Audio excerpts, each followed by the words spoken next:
Hello and welcome to the Red Rock Fantasy Basketball Monster Podcast, brought to you by moneyball.com.au, No Halftime, and Justin Socks 39. And if you want to be like Justin Socks 39 and be a sponsor of the podcast for a day, all you need to do is leave a review on iTunes. You can be just like Justin, leave a review, and thanks to everyone again who has helped out with leaving reviews. It's been awesome. Thank you, of course, to moneyball.com.au, Australia's only daily fantasy site, and the new sponsor, No Halftime, which is which I'll talk about a little bit later. You can sign up to No Halftime using the promo code DUNK, D-U-N-K, to help support the podcast, but I'll talk about that a little bit later. My name is Josh Lloyd, and you can find me on Twitter at redrock_bball. You can find me on basketballmonster.com and on hardwoodparoxysm.com as well. 11 games on Friday. Lots of stuff happened. Let's get to it. Thank you, Michael Bolton.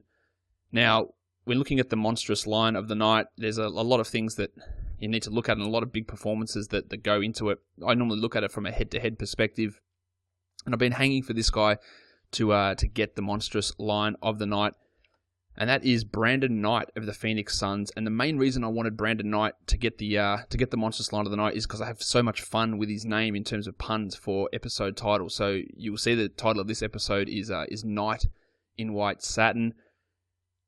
And the main reason I wanted to name the podcast that, if you haven't heard it, it's a very old song by the Moody Blues. But for anybody now, if anybody who's listening to this podcast knows anything of what I'm talking about here, please let me know. But whenever I hear Night or Knights in White Satin, it reminds me back to a very probably the funniest radio show I've ever heard. Get This, an Australian radio show, and one of the co-hosts you see on TV quite a lot now in Australia, Ed Cavalier. He sung the song Nights in White Satin, and it's always stuck in my head, and I've actually managed to track down a copy of him singing that song, so I'm going to play it now, and this is what led me to motivate me to name the podcast this title. So here we go. Hope this works. They called in Nights in White Satin. Never reached to the air. Something or other. Something else. Now, there's probably maybe one person who's listening who knows anything of what I'm talking about. And if you know and you remember that, please let me know. But it's something that it makes me laugh. And hey, that's why I named the podcast Night in White Satin. But let's get back to the basketball. Brandon Knight.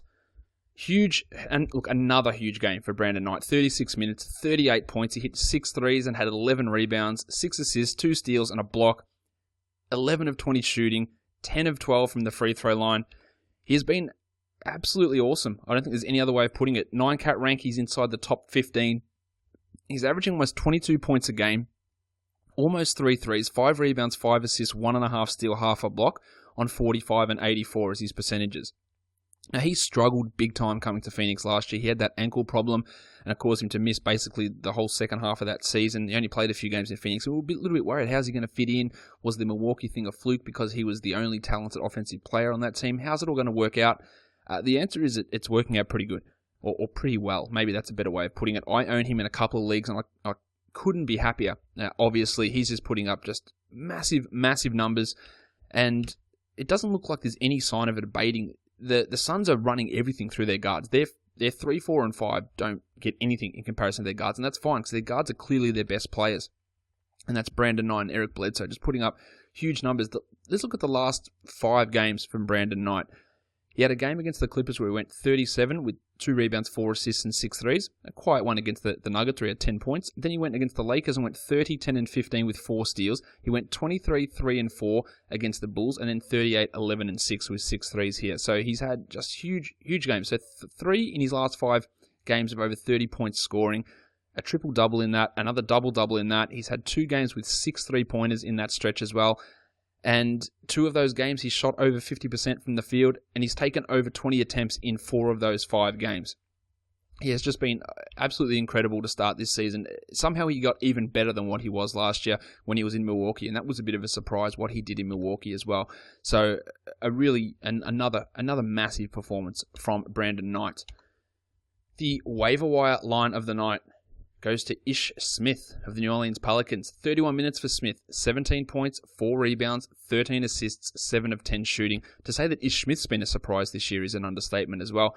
He's averaging 10.5 points. He's averaging 3.5 rebounds, 8 assists, a steal. And one of the best things about it is he was a guy that, over his career, he's been a really bad free throw shooter. 60 last year, 56 the year before, 43 the year before that. He's at 79 at the moment, so he's not hurting you in that area. He's giving you elite assist numbers, and he obviously has to be owned at this stage. But the news came out today that Tyreke Evans will be back within a week. We thought maybe that's a little bit early for Tyreke. He said it, then Alvin Gentry said it, so Tyreke looks like he's going to be back. And that's going to cut down some of Ish Smith's time. Now, Smith played a huge amount of minutes here. He played next to Drew Holiday. He played 31 minutes. Drew Holiday played 24, so they played together. But when Tyreke returns, is that going to be able to happen? Yes, Drew will still be on a minutes limit, so he'll still get relatively decent minutes. But then Norris Cole returns. Where does Ish Smith fit into that? Is he a 30-minute a game guy? I don't think so. He's averaging 29 minutes a game at the moment. It's got nowhere to go but down. And you could see that within 3 or 4 weeks that he's down in single digits in terms of the minutes that he's playing. So if someone thinks it's that he's going to be a top 70 guy going forward, I would sell him. You're probably not going to be able to do it. All you got to do now is own him, see what happens, play it out, but just be prepared for there to be a decrease in value from Ish Smith, because he's definitely exceeded pretty much everyone's expectation. But the minutes will have to come down at some point, because there's just these other guys coming back. Holiday's minutes restriction will be lifted. Evans will be back. Norris Cole will be back, and that's going to put Ish Smith. Now, I think Ish Smith's a better player than Norris Cole. I don't know if many other people in the NBA agree with me, or the people in the Pelicans do. I think he's a better player than Norris Cole, so I'd have him as the backup point guard. Whether they believe that is another story, and if they don't, then his minutes go way down, because the ball handling responsibilities will be Holiday, and they'll be Evans, and they'll probably be Cole third, and then you'll have Smith as the fourth guy, and it's not going to leave much for him. Look, I could be wrong. Maybe they do value him more than Cole. I doubt they're going to want to play Evans off the ball, though. Evans, he can play off the ball some, but he's the guy who needs the ball in his hand as well. So the opportunities for him are going to be reduced, there's no doubt. But he's always been a really, really good passer. Obviously putting up great numbers here, well above career averages. Or even on a per 36 basis, his numbers are well above career numbers. But it's got the feeling that it's going to come not crashing down, but dropping in the next couple of weeks. The young gun of the night is Karl Anthony Towns yet again. He's something else, really. He looked incredible today. He played only 28 minutes, but he didn't need many minutes to put up just a huge performance. 18 and 7, 3 assists, 3 steals, 2 blocks, 8 of 10 shooting, 2 of 2 from the free throw line. He's a top 20 player at the moment. He's averaging 16 and 10. He's averaging 2.5 blocks. He's at 52 and 91. What more can you say about Karl Anthony Towns? He's going to be a stud. He's going to be a top 10 player within the next 3 seasons. That feels like there's almost no doubt about that. And if you were drafting next year, I wouldn't be shocked if you took him at the end of the first round. That's how good he's looking at the moment, and he's got a huge scope to get better than what he currently is. And it's a little bit frightening of how good he is in terms of just what that means for the rest of the league with him and Wiggins and developing together. It's going to be pretty awesome to watch how he goes, but he just looks fantastic. The dud of the night goes to Jonas Valanciunas. He played 18 minutes. He had 3 points, 3 rebounds, and 2 assists, and then he broke his hand. So he broke the 4th metatarsal on his left non-shooting hand. Well, he's only got one non-shooting hand. That's his left hand. What does it mean going forward? Okay, so Valanciunas, he sat out basically the second half. Where did the minutes go? Well, they didn't go to Bismack Biyombo, who played only 16 minutes for the game. He played some, but 16 minutes is what he'd average when Valanciunas is playing. He had 1.4 rebounds and a block. We saw Patrick Patterson get up to 26 minutes. We saw Luis Scola play 25 minutes. Patterson went 7 and 7. Scola 11 and 5.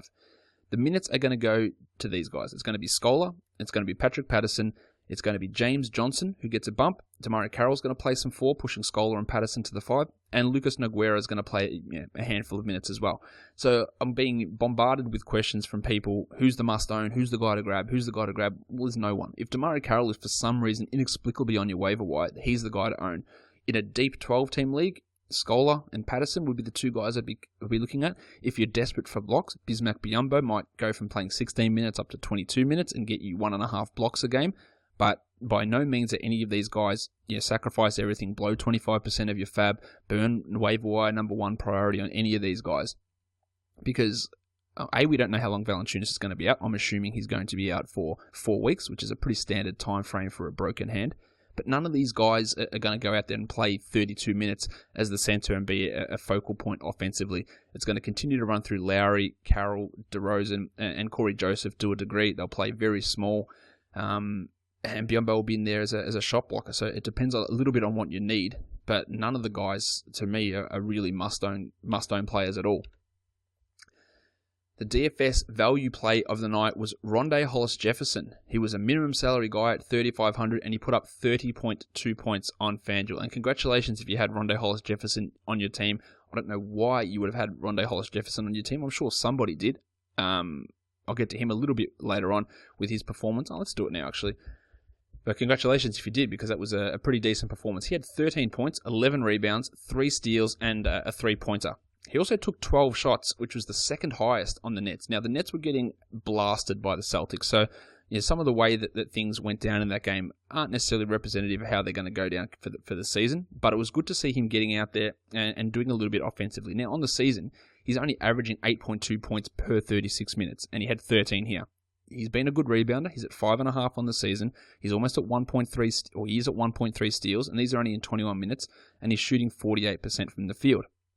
He's been a horrible free throw shooter, though. His value it sticks in rebounds and steals. If he continues to get 30 or 27 to 28 minutes, which he probably will. The last week, he's played 28 minutes a game. He's on 8 and 7 with 2 steals. So 7 rebounds and 2 steals. That's okay for some 12-team leagues. It's not must-own by any stretch, but a really nice DFS performance from him. I'm not even sure that even if he's getting 30 minutes, he's not a must-own player to me anyway. I don't think he is. If you've got different thoughts, please let me know. You know where to find me on Twitter, which is redrock_bball. Now, before we get into these games and talk about them in a little bit more detail, I'm going to talk about the sponsor of today's podcast, No Halftime. It's an app on your iOS device, and it's pretty straightforward. Basically, if you're staring at your weekly fantasy opponent and thinking, I just want to take on one of their players, you can do that. It's a player versus player fantasy app for money. You get on there. No Halftime app allows you to do that. You create individual challenges. You can accept individual challenges. You can put your LeBron James up against his Carmelo Anthony. You can put your Karl Anthony Towns up against his Kristaps Porzingis. And whichever one of them ends up with the most fantasy points wins. Now, it doesn't have to be for that day. It's over a three-day period. So I could take DeMarcus Cousins tomorrow and LeBron James from Monday and compare him against LeBron James from Monday. And then you see how that contest works. Set how much you want to wager on it, and the winner takes the prize. It's very straightforward. You can do private challenges, you can do public challenges. It doesn't take long at all. Once you open the app, it goes in there and you'll see the challenges there. You can just go ahead and accept any ones that are there that you like and you think you've got a chance of winning. It does not just basketball. NFL, MLB, NHL, college football, college basketball. You can get involved with all of those. It's real money. It's the No Halftime app on iPhone. Check out nohalftime.com. And when you download the app, all you need to do to help support the podcast is use the promo code DUNK, as you can see on the screen if you're watching the video, DUNK. And that's DUNK for No Halftime. No Halftime, where the fantasy sports season never takes a break. All right, back to business and talking about these games. But just if you could, just go and download that app, use that promo code DUNK. Help support the show, and maybe win yourself some money as well. It's a fun. Obviously, it doesn't take a huge amount of time. It's not like a DFS investment. It's not like season-long investment. It doesn't take very long at all, and you can go win yourself some pretty quick money and support the podcast while you're doing it. So that would be great if you could just go and download that app. If you do have an iPhone, an Android app is coming at some stage, and you'll be able to support the podcast on that as well. All right, let's get into these games. There were 11 games. Let's start talking about them. The first game of the night, the Philadelphia 76ers and the Charlotte Hornets. The Sixers looked terrible yet again. They weren't good. I think the biggest thing there's a couple of things we need to look at from the Sixers' perspective here. Is that Nerlens Noel he did head to the bench. He went to the bench. Robert Covington replaced him in the starting lineup. But Noel looked the best that he's looked in a while. He played 27 minutes. He went 16-9. There were no defensive numbers, but he shot 7 of 9, which was been a real problem for him with his shooting percentage this year. The rebounds were there. The points were there. A pretty good sign. And as often happens, going to the bench doesn't mean that you don't get minutes. Now, 27 minutes isn't ideal. You would want him to get 31 minutes, 32 minutes. Now, Jakar Sampson doesn't need 14 minutes. I don't know why he's getting 14 minutes. Christian Wood doesn't need 4 minutes. Nerlens Noel could play those 4 minutes, but he didn't go to the bench and play 20 minutes or anything like that. So we don't know if this is going to be a permanent move. We don't know if it's because they're playing the Hornets. We don't know what it is, but Noel looked a lot better coming off the bench. It did allow the Sixers to have a bit more spacing. Didn't matter in terms of them winning. But to me, their best lineup still has Noel at the 4 and Covington at the 3. I mentioned Covington. He had a pretty decent night. 9, 3 and 3, a steal and a block. His shooting is still way off, though. He was 1 of 7 from the field. He missed all 4 of his 3-pointers. He hasn't hit a 3 this year. That will start coming around. The other numbers are good. The 7 of 7 from the free throw line is really good. I still maintain that he has to be owned everywhere. It's good that he's back in the starting lineup. Everything is going to start to come together for him. Nick Stauskas is a guy who struggled recently. He got it going, and he was terrible in the first half, and I put out a couple of tweets saying, is he cold or is he just useless? And most people's response was he's just useless. But he actually got pretty hot in the second half. 32 minutes for Stauskas, 15 points, 3 assists, 3 threes, and a block. And if that's the sort of line he can provide, then that has value in 12-10 leagues. We just haven't seen it We saw it early on this season. Massive slump. Came back with a nice one here. He's not a must-own, but he's a guy that definitely has value when he can get it going. And he was much better today. So that's obviously good to see if you're a Stauskas supporter. Hollis Thompson hit 3 threes for 9 points, added a couple of blocks. Jeremy Grant went 12 and 5 with a steal and a block. And TJ McConnell, not a great offensive night for him. Still yet to take a free throw. 5 points, 7 rebounds, 6 assists, and a steal. And continues to do that sort of low-end, rebounding and assisting. That's basically all he does. Jahlil Okafor didn't have a great night, didn't look all that engaged. 10.7 rebounds in 30 minutes. A pretty bad shooting night for him from the field and from the free throw line. Don't think you can do a lot about that. You just deal with it and go from there. Al Jefferson destroyed Jahlil Okafor. He destroyed him offensively. He destroyed him defensively. 26 and 10 for Al Jeff in 31 minutes. A steal, 5 blocks. Great shooting. He just killed Jahlil Okafor. And Jefferson has these games, then he'll have some real stinkers. So he's a very up and down player this season, but that's obviously the good side of Al Jeff. Kemba Walker was red hot to start out the game. 22 and 7, 3 steals and a couple of threes. And Marvin Williams 11 and 9 with 2 steals with 2 threes and 2 blocks. And that's a pretty standard Marvin Williams line. Now Cody Zeller was out of this one. So Frank Kaminsky played 19 minutes, 9 points, 3 rebounds, 3 assists, and 2 steals. No, 2 blocks, sorry. Hit all 4 of his field goal attempts. Not a bad night from Kaminsky. He's been a really usable daily fantasy guy for the last couple of games. At 20 minutes of minimum salary, if that salary comes up, it'll change, but he's going to get those 20 minutes while Zeller is out. Now, Zeller doesn't appear to be out for very long, but it's something you can look for. Kaminsky in standard leagues has no real value, though. Nick Batum, not a great night. 14, 4 and 3 with 3 threes. Jeremy Lamb couldn't shoot the lights out. 4 out of 10 for him, 13 points with 2 threes, and not a lot else. And Jeremy Lin got the start with PJ Hairston out. 9 points for Lin, a 3 rebounds, 2 assists. He would have hurt a lot of people who put him into their daily fantasy lineup. I know I did. I still was able to cash, so it wasn't a complete waste with having him. I put him in there, and I put Jermichael Green in, who we'll get to later, as guys in my DFS lineup, and I still was able to cash in most of them. So you can survive a couple of bad games from some guys. Lin wasn't a terrible performance. It wasn't ideal though. The next game up is the Boston Celtics and the Brooklyn Nets. I touched on this earlier. The Nets just got destroyed. The Celtics hammered them. So minutes were sort of all over the place. And Jarrett Jack only played 24. He went 11, 2 and 5, and that meant Shane Larkin played 30 minutes. He went 10, 3 and 3 with 4 steals. Let's not read too much into any of this minute distribution. Joe Johnson played 18. Brook Lopez played 27. The game was over. There's not really anything to gain from looking at this, from both sides, because no Celtics player played over 30 minutes. Jared Sullinger played 19. Amir Johnson played 20. And in the past, you'd go, you know what? Buddy Brad Stevens, what's he doing? But when the game is over that early, then they don't need to play any more than that. Marcus Smart, he went down with a bruised left knee, did not return after 21 minutes.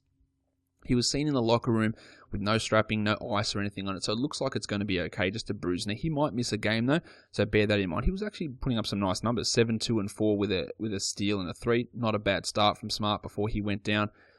Kalil Olynyk, 21 minutes, he fouled out, 4 points, 10 rebounds, and 5 assists, again, just showing his fantasy versatility. And David Lee got red hot as well, 11 points in 17 minutes. Isaiah Thomas was great, 18 and 9. Avery Bradley, 21 points off the bench. And Jay Crowder, another 3 steals and 19 points. And these guys, Bradley, Crowder, and Thomas, were just red hot in the first half and basically just sealed the game for the Celtics very, very early on. If Jay Crowder's not owned in your league, that needs to change. Avery Bradley on a real hot streak as well. He's probably never going to project to be a top 100 guy, but with the way that he's playing at the moment, it's very hard to ignore Avery Bradley in leagues. The New York Knicks and the Oklahoma City Thunder. The Knicks, the huge victory, and I think a lot of people would be surprised to know that the Eastern Conference has a winning record against the Western Conference this season after all the bashing that people do of the Eastern Conference of how bad it is and how terrible it is. And yes, that can be true. They've actually beaten the West more than what the West has beaten them this season, and this is a massive win for the Knicks to get over the Thunder. Jose Calderon played 30 minutes, went 10, 4, and 7 with 3 steals and 2 threes. That's a really nice night from Calderon. He's definitely being preferred to Jerry and Grant at the moment. He's getting more minutes. And if you're in a deeper sort of format 12-team league, or if you're in anything deeper than that, Calderon has to be owned because he's got this job fairly locked down, it feels like. Aaron Aflalo, 29 minutes, 14 points, not much else. This is stock standard Aaron Aflalo, and it's what people do get confused with looking at his lines. I'm not confused, but you see 14 points and it's a double-digit number, and you get 14 points, that's great. But 14 points is below par still. It's still not it's still a below-average number. If you're going to do that and not provide anything else, like 2 rebounds, 1 assist, no steals, no blocks, no free throws, 3 turnovers, you need to do more than that. He added 2 threes, which is nice, but I still don't think that he's a guy that should be owned in standard leagues. Kristaps Porzingis struggled, 7 and 6 in his 26 minutes, but I think we'll give him a pass there. The bench guys, Derek Williams, Jerry Grant, Kevin Seraphin, not much to really talk about there. Langston Galloway's minutes were reduced here. He only played 20 minutes. He had 5 points and 5 steals. So, yeah, you're still happy with 5 steals, clearly, but the minutes are a little the minutes are a little worrying. Now, he's played like 28, 19, 28, 19, basically in the 4 games since Aflalo has been back. So we don't need to be too panicky, I don't think, about Langston Galloway, but it's worth monitoring over the next couple to see exactly what goes down. Russell Westbrook, 34, 7 and 7 with 4 steals, a block, and 2 threes. That's Russell Westbrook. That's a pretty decent night from him. Dion Waiters entered the starting lineup, went 16 and 4. He had 3 steals in 30 minutes. Now, Kevin Durant is going to be back probably by the next game, so any value that Waiters had will be reduced significantly. Same with Anthony Morrow. Serge Ibaka stunk. He was really close to the dud of the night. 8 and 3 for him. Not much else. A 4 of 13 shooting night. Just not good. And Enes Kanter had his standard empty double-double. 11 and 13 in 25 minutes. And if you want to drop him in standard leagues, I can completely understand it. Steven Adams, 4 and 8 with a block. 21 minutes for him. And the fact that Nick Collison played 20 minutes it's really disheartening to me. I don't know why he's getting 20 minutes. 6 and 7 for Collison, a steal and a block. Those 20 minutes could be distributed between Kanter and Adams, 10 minutes apiece. Give Kanter 30, give Adams 30. It's fine. It's the way that I don't see why Collison needs 20 minutes. He's not a good player. He hasn't been a good player for a long time. He's a decent locker room guy, but he shouldn't be taking minutes away from the better players. I don't really understand the point of that. Anyway, the San Antonio Spurs and New Orleans Pelicans. Pelicans with a massive win, and this was a weird game because the Pelicans, it took them about 4 minutes to score their first point, but then after that, they got back in front by the end of the first quarter and got the victory, their second of the season. LaMarcus Aldridge, 20 and 11 with a block, but he injured his ankle. He did come back out, but he's now questionable to play on Saturday. That's often the case with ankle injuries and ankle sprains. Is it a guy goes down, sprains it, can come back in, can play on it, but then after that the ankle swells up significantly, so he's a big chance to miss Saturday's games. Kawhi Leonard, 22 and 5, a steal, a block, 3 threes. He's really good. And Patty Mills, probably his best performance of the year. 11 points with 3 threes, a couple of steals, a block, a nice line for Mills. He's not a 12-team league guy just yet. He's more of a 14-team league guy, but a nice performance. And Tony Parker was relatively solid with 10, 5, and 5. Time to go into Danny Green watch. 6 points for Green on 2 of 8 shooting. That's not good. But 2 threes, 8 rebounds, 3 assists, and a block is still okay. So he did enough there for me to not completely rail him as being terrible. He's never going to be a 16-point scorer. That's not going to be him. It's where he gets the value in the threes, rebounds, steals, and blocks. And he got you threes, he got you rebounds, he got you a block. He didn't get you the steal. That's what helps him out. So not a great night, but not a terrible night. And he played 32 minutes, so that's something, again, we need to take solace in. Tim Duncan played just 19 minutes, and it was the first game in his entire NBA career where he did not have a rebound. 6 points, a steal, and a block, no rebounds. Based on his track record, I wouldn't imagine that that's something that is going to continue or is going to happen again. But hey, there's always a first time for everything. On to the Pelicans. Anthony Davis returned, played 39 minutes, 20 and 18, 2 blocks. When he has a bad night, which from all reports, I didn't watch much of this game, he wasn't playing that well. When he still puts up 20 and 18 with 2 blocks, you're happy with that. Ryan Anderson had 30 points off the bench with 6 threes and 7 rebounds. He got red hot early as well. And Eric Gordon, he struggled a little. 11 points, 2 assists, and 2 steals. So still helping marginally. Drew Holiday, 9 points in his 24 minutes, 7 assists, and a block. And I get a lot of questions. Do I still hold Drew Holiday? I think that it depends. If you're in a massive hole to start the season, then maybe you have to get rid of him. But I'm still holding because the minutes are coming up. He seems to be ahead of schedule. You just hope he can get to this 30 minutes by the middle of December. That would be my hope. If you can hold on for another couple of weeks, he's going to be a top 50 sort of player. Fingers crossed. Omer Ashik started, played 12 minutes, and is terrible. He had 7 rebounds in 12 minutes, so that's not terrible, but he did nothing else. And Alonzo G, 18 minutes in the start. Not much point in playing him. So the Pelicans went, their main minutes guys, Anderson, Ish Smith, Davis, Gordon, and then Holiday and Dante Cunningham were the 2 guys who played most of the minutes. When you got 2 zeros basically starting in Omer Ashik and Alonzo G, pretty good to them to get the victory in that sort of situation. Odd that in a game or a team that is so bothered by injuries, Luke Babbitt did not even get off the bench, and he was healthy. The Detroit Pistons and the Minnesota Timberwolves up next. Andre Drummond looked like he might be in trouble for keeping his double-double streak alive. He ended up getting it 21 and 11. He had 5 fouls, and that limited his minutes to 29. 2 steals and a block for Drummond. Aaron Baines got extended run with Drummond being bothered by those fouls. He played 19 minutes, Baines. He had 11 rebounds, 2 steals, and a block. There's nothing to look at there fantasy-wise. But if Drummond actually does get hurt, Baines is a guy who can put up numbers in when he gets starters minutes, so he'd be someone to watch for. Reggie Jackson, 18, 5 and 5 with 2 threes. Marcus Morris, 16 and 11 with a steal and a block, one of his better performances in recent memory. And Kentavious Caldwell-Pope, only 8 points. But Stanley Johnson starting to come on here. 15 points for Johnson in 24 minutes, 3 threes, not much else. But the 24 minutes is more than Ersan Ilyasova's 19. I'm not adding him in 12-team leagues yet, but if you can stash him and see what happens over the next couple of weeks. I just don't think he's going to be consistent enough to be of use, maybe before 2016. On to the Wolves. Ricky Rubio, 12 points, 7 assists, a pretty standard night from him. Zach LaVine went 14, 3 and 2 with 2 threes in 26 minutes. So it looks like the Wolves are going with LaVine at the 2. Playing next to Rubio, that's limiting Kevin Martin's value. So Martin can be dropped in most leagues. LaVine probably can be held onto. The thing that's damning about this game from a Wolves perspective is Nemanja Bjelica was out with a sore knee, and Gorgie Jenks still didn't crack 20 minutes. He had 8 and 4 with 2 steals, so still really good per minute production. But Sam Mitchell just refuses to use him big minutes. So if for some reason you're still holding on to him in standard leagues, he can be dropped. Kevin Garnett, 14 minutes, 0 points, no point there. And again, why have 2 starters in Kevin Garnett and Tayshaun Prince who offer you nothing? Prince had 0 points, 2 rebounds, and an assist. It has to end.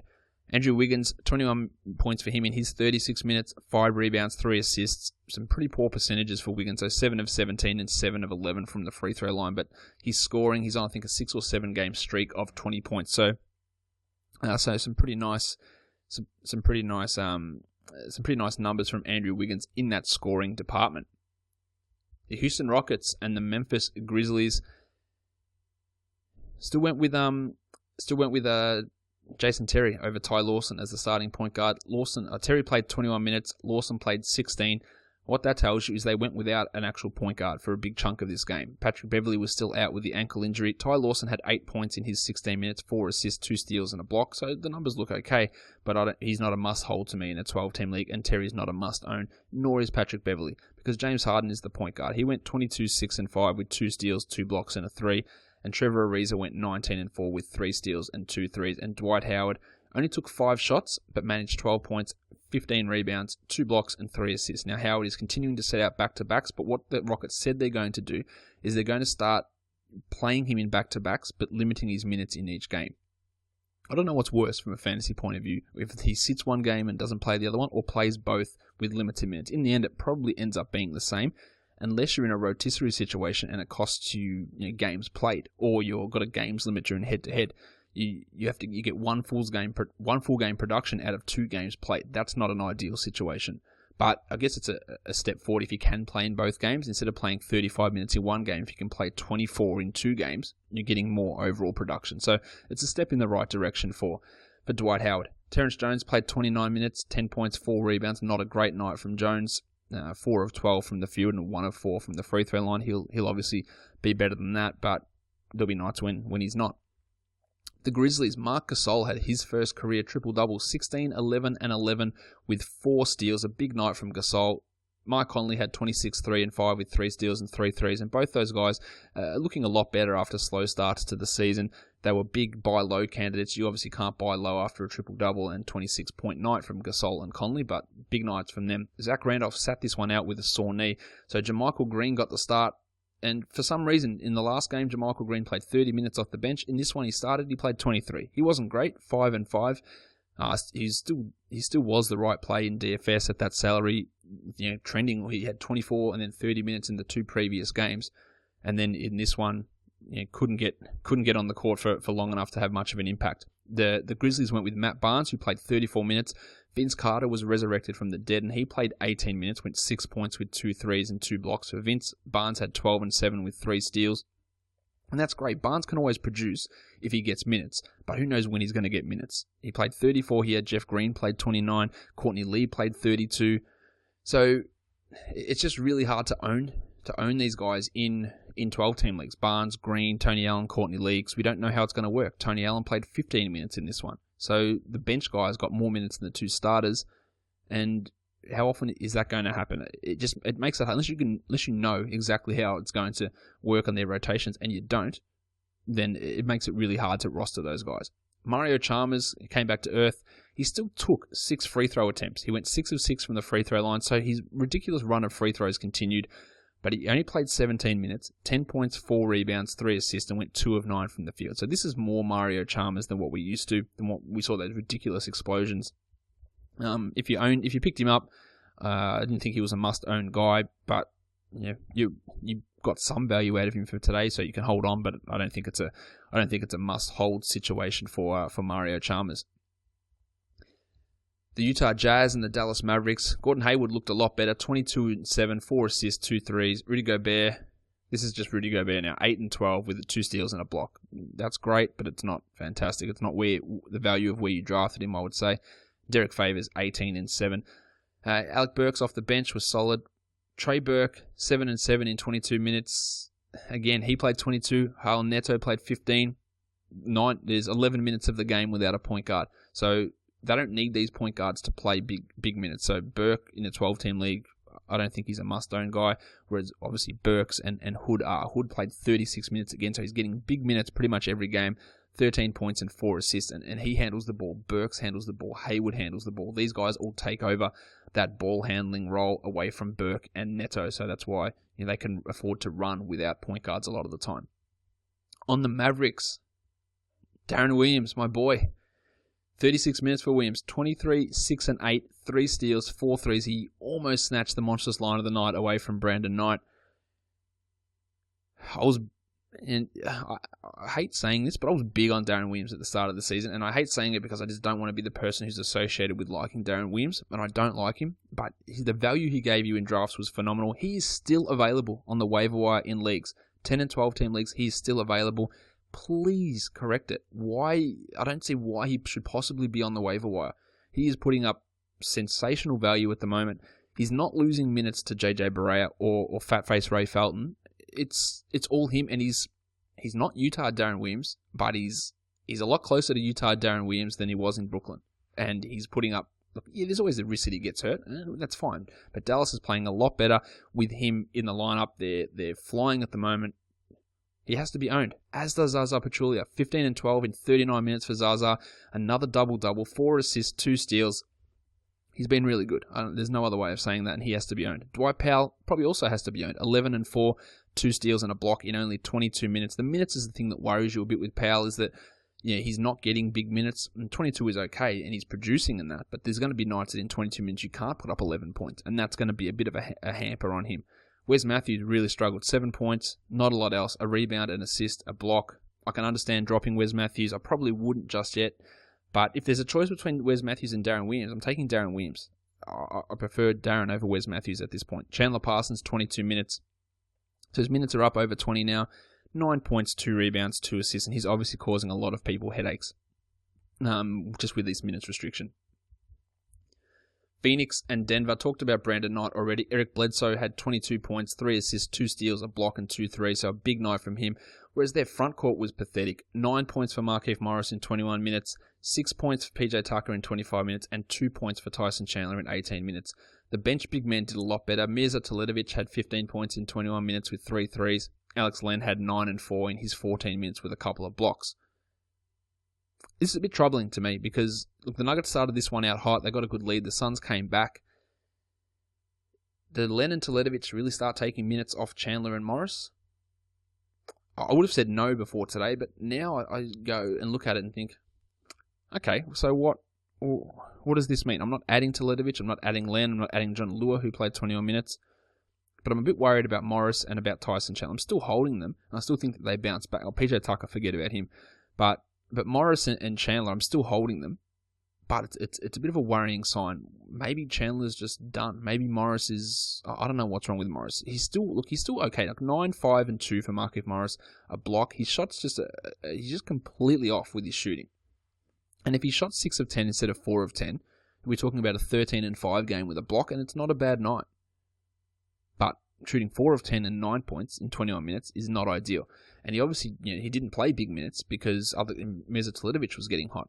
It's a little bit of a concern, I think. TJ Warren played just 11 minutes and did not score as well, and Devin Booker also didn't score in his 10 minutes. On to the Nuggets. Emmanuel Mudiay had his best game, 26 points on 10 of 16 shooting, 3 rebounds, 5 assists, 3 steals, 1 block, 1 3. So he was all over the box score, still had 6 turnovers and went 5 of 7 from the free throw line. But overall, a really good night in those counting stats, and there's still the same thing applies with Mudiay as it has all season. Just what your percentages are going to die. You're going to hurt in roto, and your turnovers are going to be bad. But if you've got no worries about that, then he's going to put up some big numbers. Will Barton got red hot to start the game, cooled off a little. He played 26 minutes, 14 points, 4 rebounds, 2 assists, 2 steals, and a 3. While Gary Harris, the guy keeping Will Barton from big minutes, played 28 of his own, 20 points for Harris, 2 threes, and not much else. Both those guys are definitely outperforming what I thought they were capable of doing. There's a lot of love for Will Barton on the internet. I don't really understand it. A lot of people, thinking that he needs to get huge minutes. Someone tweeted at me today that he should get 37 minutes a game. That feels like a little bit of overkill to give Will Barton 37. If you're giving Will Barton 37 minutes a game, I'm pretty sure that you're tanking for the number 1 draft pick because he's just not that good. And he continues to shoot at a pretty high rate, and it's just so far above his career numbers that eventually it has to come down. Look, he has to be owned everywhere. But I'm just not banking on this being him.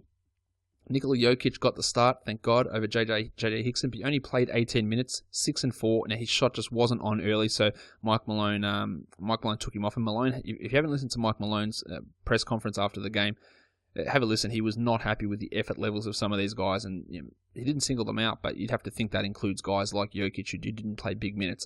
And JJ Hickson is still terrible, but he had 10 points in 14 minutes. If you added Jokic like I did, I'm still holding and seeing what happens. But it wasn't a great night from him. Kenneth Faried played 25 minutes, 4 and 7. This guy's just not a good player. I can't buy Kenneth Faried as a good player. And I just can't have it. Danilo Gallinari, 15 and 10 with a 3 and 2 blocks in his 39 minutes. Just a really poor shooting night from Gallo, though, 4 of 14 from the field. The next game is the Los Angeles Clippers and the Portland Trailblazers. Jamal Crawford, hot, shooting 20 points with 5 threes. Not much else. You probably didn't have him in your DFS lineup with the news that JJ Redick was back, but he ended up playing more than Redick. 27 minutes for Crawford, 26 for Redick as he came back from that back problem. 7 points, 2 assists, and 2 steals for Redick. With Paul Pierce out due to being old, Lance Stevenson got the start. Played 19 minutes, had 2 points, had 1 assist, 1 block, and he continues to be shithouse. There's no reason for Lance Stevenson to be rostered in any leagues, really. Austin Rivers had 10 points in 22 minutes. The bench was a bit of a mess here. Wes Johnson had 4 points in 22 minutes, and the Clippers got beaten by the Blazers, and they are really struggling. DeAndre Jordan, 12 and 15. Blake Griffin, 21, 7 and 7. And Chris Paul, 11, 2 and 8. They're all decent nights, but this team is just really, really struggling at the moment. Damian Lillard for the Blazers had 27, 4 and 7 with 4 threes. Bad percentage. Fine, we're used to that. CJ McCollum, the same. Bad percentage. 18 points, 2 rebounds, 1 assist, and 2 steals. And that's a pretty CJ McCollum-ish line. You don't expect much else apart from points and threes. He's going to hurt your field goal percentage, but he's been really good this season. Mason Plumlee looking better and better, 18 and 10 with a couple of steals. And Ed Davis played 31 minutes, 17 and 15 with a block. Now, we hadn't seen Plumlee and Davis playing alongside each other very much this season. That changed in this game. What does it mean going forward? Look, Davis is a better player than Noah Vonleh. He's clearly a better player than Chris Kaman. So with Myers Leonard out, mate, let's hope we see more of Ed Davis and Plumlee together. It did actually work playing these guys together, which is great. And I hope that this allows them to play together more. Do you add Ed Davis? It won't hurt if you're looking for some rebounds and blocks and field goal percentage. You deal with the bad free throw percentage. He's not going to provide you much else. He's worth looking at. He's definitely a better option than Noah Vonleh, who played 18 minutes, and of course Chris Kaman, and he's going to have some value. I'd rather add Ed Davis than I would add Bismack Biyombo, because even in 25 minutes, Davis can be useful. Al-Farouq Aminu had a double-double. 3 guys on this team had a double-double. Davis, Plumlee, and Aminu. 10 and 12 for Aminu with 2 threes, 2 blocks, and a steal. He continues to be really, really good this season. And Alan Crabb couldn't keep his hot streak going. He had 3 points in just 22 minutes. The Toronto Raptors and Los Angeles Lakers. Kyle Lowry, 25, 5 and 5, 7 threes and 3 steals. A big night from Lowry. Pretty good night from DeMar Carroll as well. 13 and 7 with a couple of steals and a couple of threes, and 18 points from DeMar DeRozan. Talked about Louis Scola and Patrick Patterson before. 25 minutes to Scola, 26 to Patterson, 11 points to Scola, 7 to Patterson. These are not exciting numbers, and this is probably what they'll do without Jonas Valanciunas there. James Johnson will get some more minutes, but as I mentioned, none of them are going to be must-own players. Now, Terrence Ross came back. And the most important thing from Terrence Ross coming back is what did it do to Corey Joseph?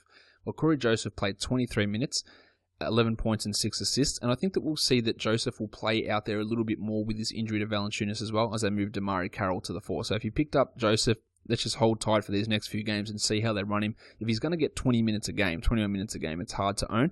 But if he goes back to 25 and plays 11 points, 6 assists, which is what he did here, that's definitely useful. On the Lakers, Julius Randle had his best game in a while, 18 and 12 with a block. Really good percentages as well, which is something we haven't been able to say for him very much. And D'Angelo Russell, 34 minutes. Byron Scott must have been sick.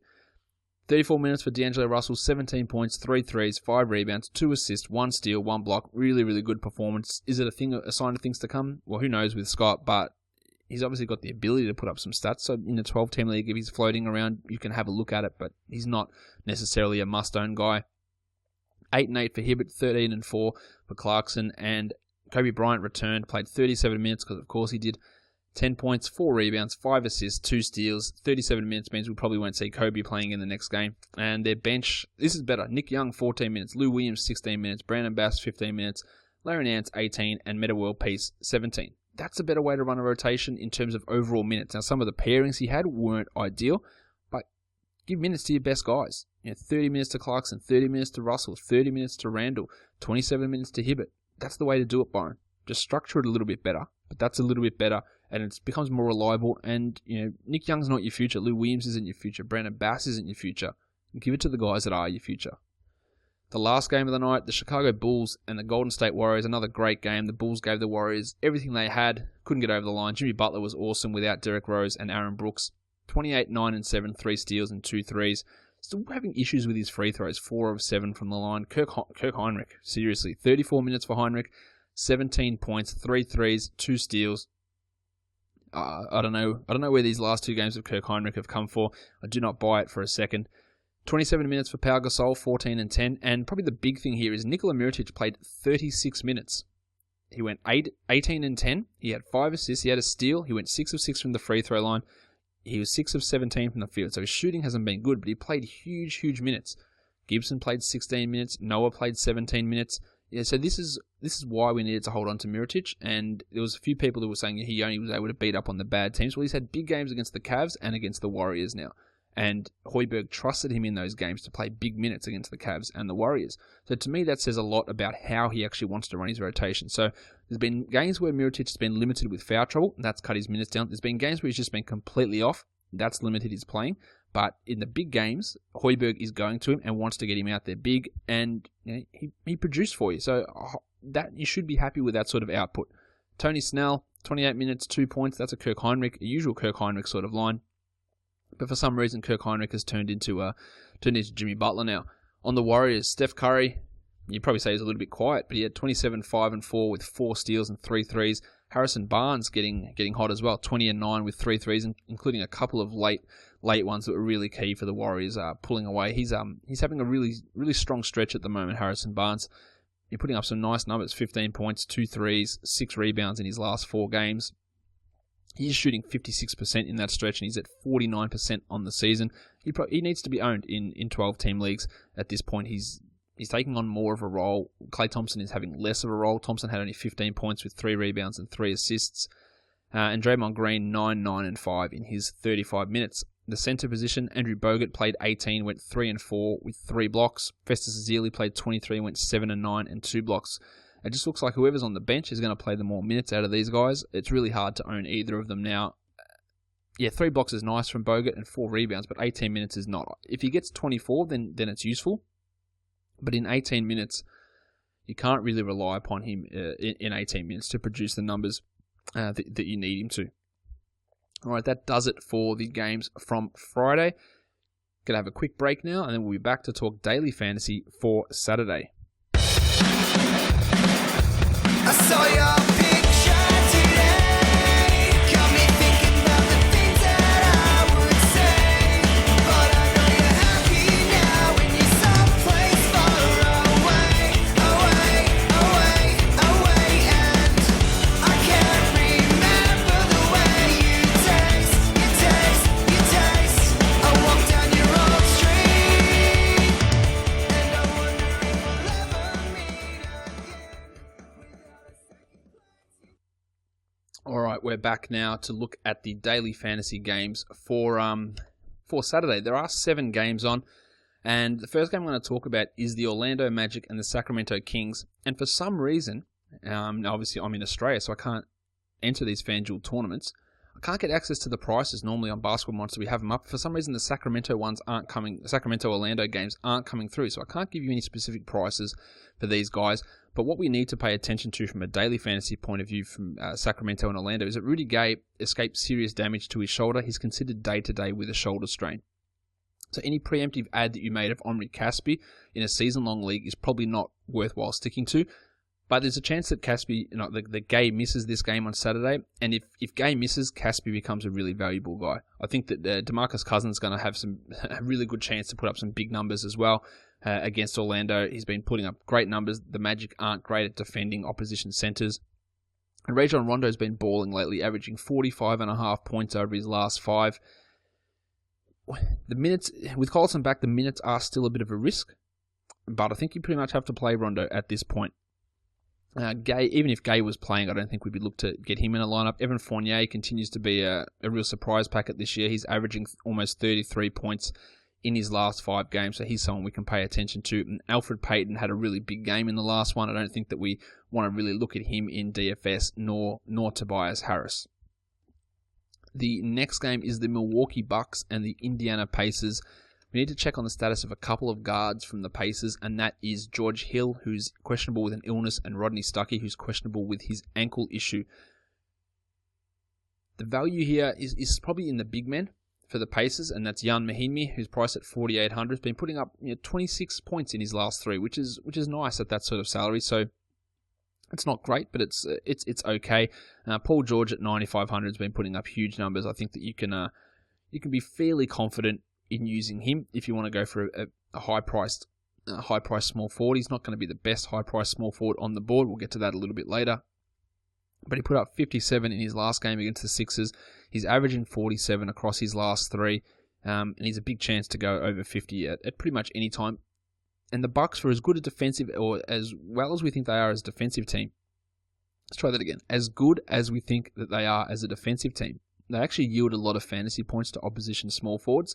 So Paul George and even CJ Miles at 4,800 are guys who have got a little bit of a chance to put up some nice numbers. Now, if George Hill's out again, Monte Ellis might see a bit of an uptick in his production, but he hasn't the last couple of games. Only 27 in the last game, and at 6,700, you want him to do more than 27. So I think we can avoid Monte Ellis regardless of George Hill's status. Giannis Antetokounmpo at 7,200 was really good in the last game, averaging 35 across his last three. So he had a couple of stinkers before that 46-point outburst. But he's a useful option at the shooting guard position at 7,200. And Greg Monroe's salary has come down to 7,700, but still doesn't mean that we need to use him. Washington and Detroit is up next. There is no spread for this game yet because we need to see the status of Bradley Beal. Now, he did practice on Friday, which he didn't do on Thursday, so he's a chance that he plays. The value guys, I think there's a few here. Marcus Morris at 6,000, I think is a really good guy to have a look at. He's only 6,000, so it's not a huge salary. Even if he puts up 28 or 30 points, that's pretty much worth it. And the Wizards do give up points to opposition small forwards. Reggie Jackson's also a good option from the Pistons at 7,800, and a cheap guy from the Wizards I'd look at is Chris Humphries. He's at $4,000. He's averaging 23 across his last three, and at 4,000, 23 is pretty much enough. Andre Drummond's at 10,100 now, so that's quite expensive. The Wizards are a pretty good matchup for opposition centers, but at 10,000 he needs to go for 50 points. He's averaging 43. He put up 30 in his last three, 36 today, so not much there. Probably steering clear of Andre Drummond in this situation. Clearly, I'm steering clear of Brad Beal because we don't even know if he's going to play. And John Wall at 9,100. No, not in this one. The Pistons are really good against opposition point guards, so I think we steer clear of him in this matchup. Reggie Jackson at 7,800 is a much better bet in my mind. The Philadelphia 76ers and the Miami Heat. The Heat are favored by 14 with a total of 193, and that just looks really ugly. Couple of things we pay attention to here. Luol Deng is probable. He had an illness. He missed practice, so that might open up some minutes for Justice Winslow. So he's at 3,600. Justice Winslow, he could start. The Heat could minimize minutes to guys like Dwayne Wade. So Winslow might be an option for a tournament. So have a look at him. I think that Goran Dragic at 5,600 going up against the Sixers is worth. He's been bad, but it's a low salary. You might get something out of him in this sort of matchup. And Hassan Whiteside at 8,500. Now, he's not a guy who needs 30 minutes to put up big numbers. He could just tear him apart, much like Al Jefferson did to Jahlil Okafor. Whiteside put up some big numbers. I think Jahlil Okafor is actually not a bad guy to look at 6,500. He was poor against the Hornets, but we could see him having a bit of a bounce back and putting up a 30-point fantasy night. And he's definitely worth a look. Dwayne Wade at 7,000. There's more of a risk of him having his minutes limited, I think. It also opens up for Tyler Johnson then. At 4,000, if Deng's out and if Wade doesn't play as much, Tyler Johnson might get some run. So a tournament play at 4,000, he's worth a look. He averages 21 in his last three, which is pretty solid. Nick Stauskas for the Sixers as well. Got back on track today with a 24-point outing at $4,000. He's someone that you can throw into a tournament lineup. Chris Bosh at 8,100, I don't think I'd want to spend the money on him, and I'm definitely not spending on Nerlens Noel, even though he is now under $7,000. Atlanta and Cleveland is the next game up. We do not know the status of Jeff Teague. He's considered questionable. We do know that Thabo Sefolosha is going to play. We know that Kent Bazemore is not going to play, and we think that Kyle Korver is going to play. He's probable with that ankle issue. We also know that Mo Williams is out for the Cleveland Cavaliers. So that means Matthew Dellavedova will get the starting point guard role. He put up 24.7 in the last game with Mo Williams out. He's priced at 4,100. He becomes one of the more must-play point guards in action on Saturday.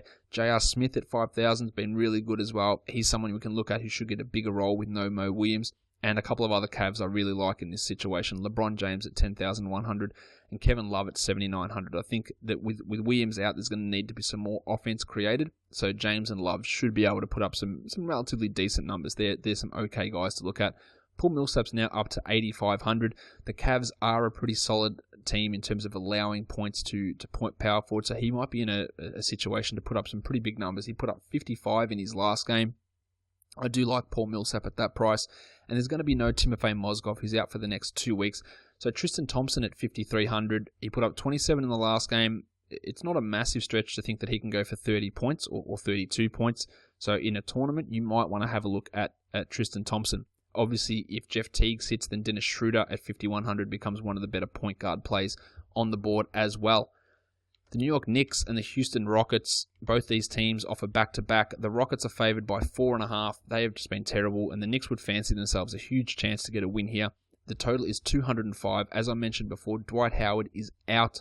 Patrick Beverley is questionable. So with Howard out, Clint Capella and Terrence Jones. 4,300 for Capella, 5,700 for Jones. Both of those guys become very nice value plays. Opposition power forwards have generally been able to put up big numbers against the Rockets. So Kristaps Porzingis at 6,000 will look to bounce back after a subpar performance against the Thunder. So we can have a look at him. Robin Lopez is his minutes are too fluctuating for us to really rely on him. Carmelo Anthony at 9,600. I think that's expensive, but he could be a decent guy to look at. And James Harden at 10,300 has been really, really awesome. 47 points over his last 5. You could easily get a 50 or 60 point night out of James Harden. Trevor Ariza is up to 6,000. Opposition small forwards are not getting great numbers against the Knicks, so that might be a case to discount him. But he is averaging over 30 points over his last 3, so he's in a bit of a hot streak. I'm avoiding Calderon, Galloway, Grant, and Aflalo. I don't think any of those guys are really worth taking too much of a look at. The last game of the night is another couple of teams who are off a back-to-back or on a back-to-back, and that's the Memphis Grizzlies and the San Antonio Spurs. We heard Greg Popovich say that Manu Ginobili is going to play after he sat out on Friday, so he will be in action for the Spurs. We do not know about Zach Randolph, who's questionable with a knee. LaMarcus Aldridge is questionable with that ankle for the Spurs. I'd say it's really doubtful that Aldridge plays. Back-to-back, we know what the Spurs do. I really don't think that Aldridge plays in this game. I'm still going to go with Danny Green at 4,200. He put up another 20 points today, even though he only scored 6 actual points, another 20 fantasy points. He's still worth a look for me. Marc Gasol, 7,500. If Zebo's out, he put up that triple-double today. With Brandon Wright out as well, he's going to put up some nice numbers. And JaMychal Green, let's go back to the well there again at 3,700. It's not ideal against the Spurs. Now, Green did play for the Spurs last season, so maybe he has a bit of revenge in his mind. But it's strictly really a tournament-only option, I think, in this sort of situation against the Spurs. Not much else really stands out. I don't like Mike Conley here. Kawhi Leonard is obviously awesome, but at 8,600, he needs to be extra awesome. And Courtney Lee, Jeff Green, Matt Barnes, Mario Chalmers, all these guys, it's too unreliable to really play them in fantasy situations. Jeff Green, you might want to have a look at in a tournament at 4,300. Courtney Lee at 3,900, not a bad tournament play, but they're not great. They're not strong plays, I wouldn't say. All right, let's now look at the picks of the day. And if you're on Basketball Monster now, when you go to the daily projection site, you'll see players with a yellow star next to their name, and they're the players who appear on this DFS plays. They're the guys that I pick as relatively good value plays. So at point guard, Dennis Schroeder at 4,800. That's even higher if there's no Jeff Teague. Ish Smith at 5,400. You know what? I put the wrong one up. That's the wrong day. I'm gonna quickly put up today's one. I'm reading the wrong thing completely. Sorry about that, guys. There we go. No, that's not it either. Where did it go? You know what? I'm going to have to tweet this one out later because the thing has seemingly disappeared. Let's see if I can find it. Sorry, this is riveting radio. I don't know where it's gone.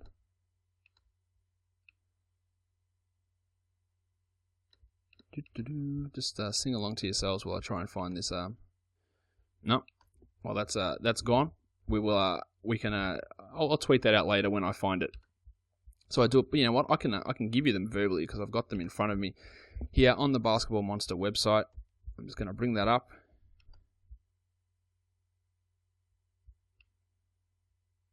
All right, let's try again.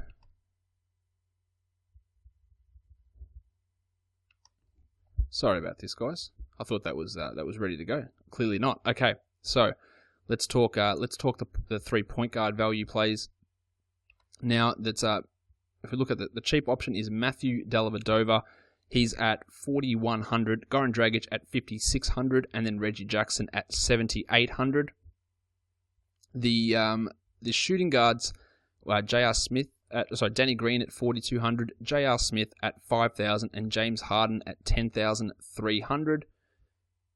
The small forwards, Justice Winslow at 3,600, Marcus Morris at 6,000, and LeBron James at 10,100. The power forwards, we've got Chris Humphries at 4,000, Terrence Jones at 5,700, and Kevin Love at 7,900. And the centres, Clint Capella at 4,300, Jaleel Okafor at 6,500, and Hassan Whiteside at 8,500. Don't know what happened to that graphic, so I will tweet it out, so I do apologise for that. That's it. Today's podcast is done. Make sure you are supporting the podcast by going and downloading the No Halftime app and using that promo code DUNK to show them that you got sent from the Red Rock podcast. Make sure you are helping out by leaving a review, becoming a sponsor of the podcast. That's always an awesome thing to do, and I do appreciate that greatly. So go ahead and do that if you could. Subscribe on iTunes. Check out basketballmonster.com. Check out hardwoodparoxysm.com. You know all the places where you can find me. Find me on Twitter at redrock_bball. Thank you so much for listening, everyone. See ya.